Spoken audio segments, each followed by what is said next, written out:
আসসালামু আলাইকুম রহমতুল্লাহি ওবরাকাতুহু। দেখেন উড়ে উড়ে কীভাবে ঝগড়া লাগছে।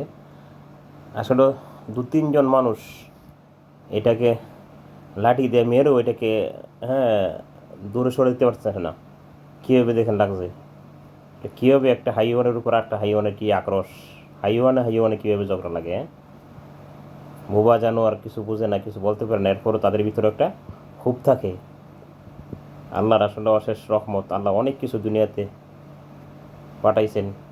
এটা আসলে আমরা শুক্রিয়া আদায় করে শেষ করতে পারবো না। আল্লাহ পাকের আমাদের জন্য এত কিছু দিয়েছেন। হাইওয়ানের ভিতরেও ঝগড়াঝাটি আছে,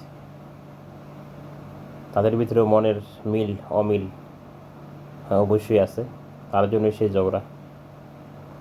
দেখেন আমরা কোন কোন জিনিসের শুক্রিয়া আদায় করতে আমরা শেষ করতে পারবো। আল্লাহ পাকের অবস্থা দেখেন কীভাবে লাগছে। কিন্তু প্রত্যেকটি মানুষ হয়রানি হয়ে গেছে, কিন্তু এরা ঝগড়া থেকে বিরত হচ্ছে না। দেখেন অবস্থা, একটা বই পেয়ে বাইকে গেছে, এরপরও ছাড়তেছে না, আটকা পিছিয়ে পিছিয়ে রইতেছে। সবাই ভালো থাকবেন, আল্লাহ হাফিজ।